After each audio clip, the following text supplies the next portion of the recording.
Um, could there be errors?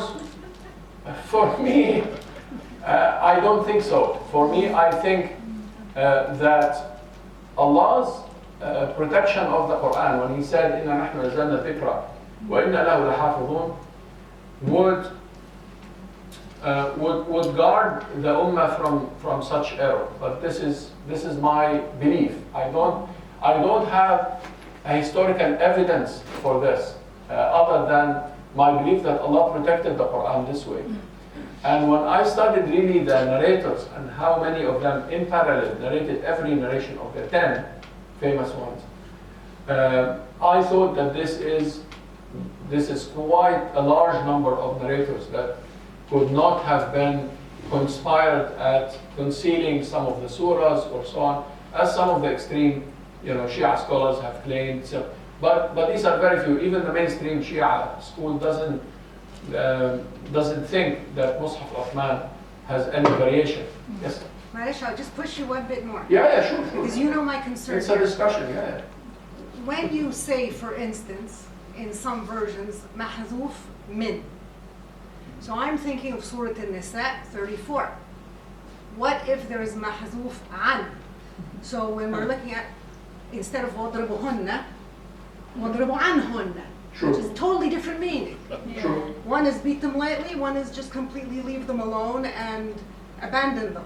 Sure. Which to me makes more sense in terms of the staging in that ayah. So, first advise them, then abandon their beds, then abandon them completely, then completely separate. Because that works with the next ayah. So if they're going to separate, if you want to beat somebody, it's not likely that you're going to get together after. You're not going to reconcile. Depending on the culture. This is what I mean by when me as a female, I hear that min can be in this reading, but not in this reading. Why can't an be in this reading? And it totally changes the history of violence towards women. My answer to this is that nobody has ever narrated an, and we have thousands basically of Quranic narrators. Could there have been an that we don't know of? Allah, but according to the methodology that we apply from the narrations of the Quran, when we say that one of the 10 qira'at, one of the 10 readings narrated تجري من تحتها الأنهار, not تجري تحتها الأنهار. When I say qira'ah, it means at least 80 narrators, not just one. And if you go to Ibn al-Jazari for, what was it? Which qira'ah was this? تجري من تحتها الأنهار. One of them anyway. Hamza, Jamil.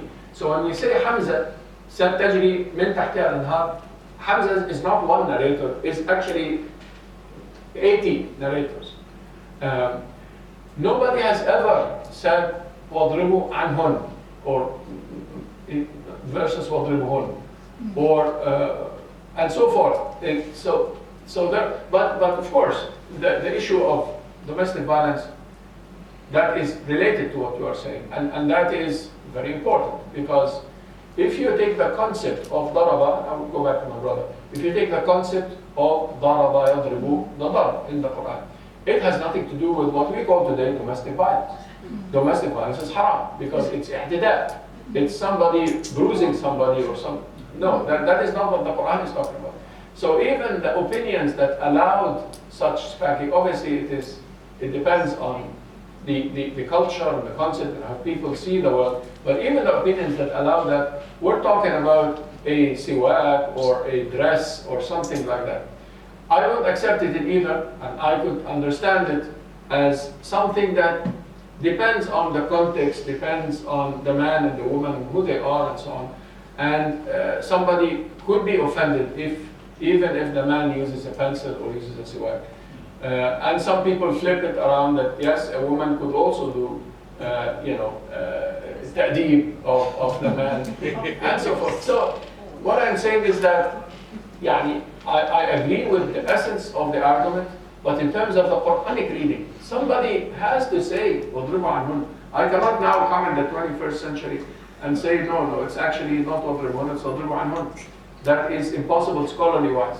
Yes, please. Yeah, brilliant point, because that has been bugging me for as long of my adult life, that I can say. My understanding, this has come to my knowledge not so very long ago. It's about a few years now. And we don't need to read in and we don't need to add words.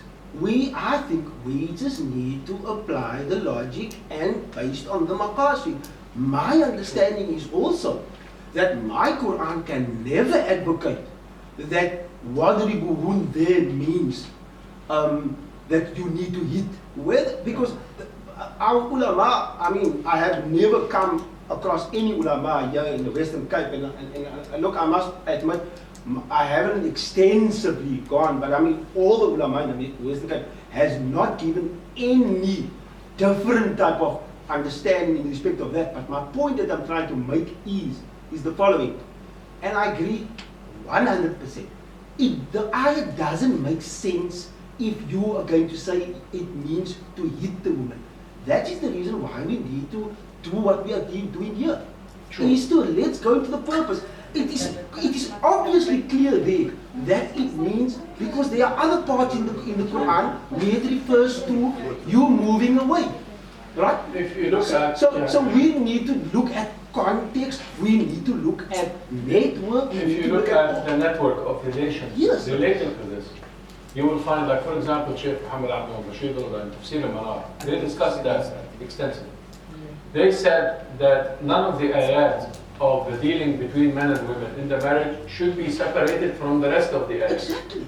So Rashid Allah, for example, when he discussed وَلَا تُضَارُهُنَّ لِتُضَيِّقُوا عَلَيْهِنَّ, and the other ayah وَلَا تَعْضُلُوهُنَّ لِتَذْهَبُوا بِبَعْضِ مَا أَتَيْتُمُوهُنَّ. He said that we see in the society وَلَا تُضَارُهُنَّ means do not harm them.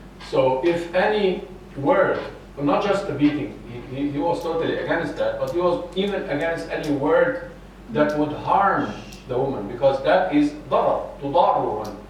So you cannot understand one verse without connecting to the other verses. That is my point. Obviously, this is something that is subject to the language and subject to the customs and subject to many things. But there are red lines in Islam. Red lines in Islam, in every scholar's understanding, is that beating, or what we call today domestic violence, is grounds for divorce. Divorce for harm. Yani Imam Malik gave a woman grounds for divorce if the man gives her his back when he sleeps. Yes. You know, Imam Shafi'i gives ground for divorce if he says a word about her parents that is not pleasing to her. You see, the Imams have given grounds for divorce at much less harms.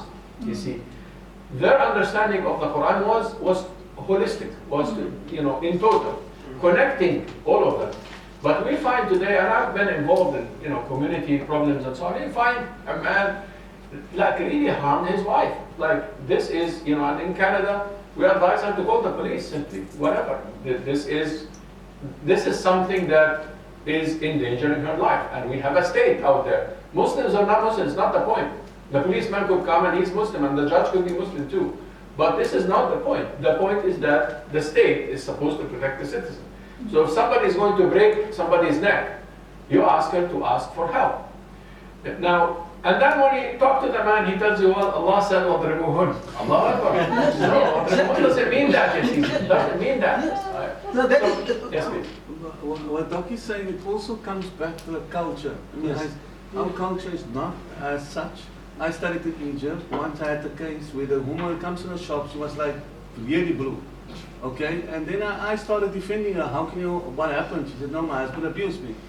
Then I started defending the position of saying, no, he's not supposed to hit you in this way. And then the whole like shop guys coming and like saying, what's wrong with you? You're like, how come you don't hit your wife? So it's like culturally. Then I started speaking to the sheikh. No, but that's... Then I speak to intellectual people, they say exactly the same thing. I speak to the layman, no, it must be. Then what makes it worse, then the lady said, no, you see, if I do bad, then my husband must hit me. I said, "Khalas, he must hit you." So that's Where's the document? No, even if she accepts that, you don't accept I'm not that. saying. Once also, I was like, every time I'm at the bottom floor, I just hear shouting, the children saying, Baba Wahsh, Baba Wahsh. Okay. Okay, one of my friends comes, he's from South Africa. He come make ziyarah by me, and then he hears like shouting, the woman is shouting. Baas culture, we're gonna, That's back in Egypt? or- no, Yes, back in in Egypt, Egypt, in in Egypt. Egypt. Oh, All of this is in All in Egypt. Egypt. Now, this guy I comes, know, I know, in Cairo, I know. I just want to clarify, I'm from Canada. now my She friend is comes, on her Egyptian roots. my friend is he's from Cape Town, he hears the shouting, and he, woman is shouting, he opens up the door, he runs upstairs. I said, guy, what are you doing? You can't do this. This is like this, Egypt, you can't do this, they're gonna lock you up. I said, how can I hit the woman? But what I'm saying, then I saw even a guy stand with a knife in front of a woman, and nobody knows, they does nothing. People walking past is like normal. Yeah, no, that's when the legislation has to put some red lines to protect the citizens. I mean, that is the role of the state. Unfortunately, in many of the Arab legislations, a man who literally kills his wife is not going to be persecuted, despite the fact that they have capital punishment, everything. In Arabia and the Arab Gulf and so on, it happens, unfortunately, all the time. And the men get away with it, with some prison sentence. But Professor, you have to be cautious. You 50,000 cannot, riyal and or whatever. Prof, you cannot, what he's saying, we're not going to, the scholarship is not going to accept that. Yeah. You cannot ignore the concept of the meaning. We're not saying you have to abuse. Even in one particular hadith also, the Rasulullah proposed, the lady proposed, and Nabi Muhammad then said to him, to his lady Fatima, don't marry him because he likes eating. Yeah, and the other one, Rasulullah said so. So again, Nabi Muhammad ﷺ endorsed, he's doing a particular action. And so just to ignore the concept, I'm not saying hit and abuse, but that's not acceptable. There's a process we need to follow. The Sunnah, like we said, the Sunnah expounds on the process that we're eating. With the greatest of respect, I'm not saying, and this is where I beg to differ, but let it call it here. Oh, no. I'm not saying that you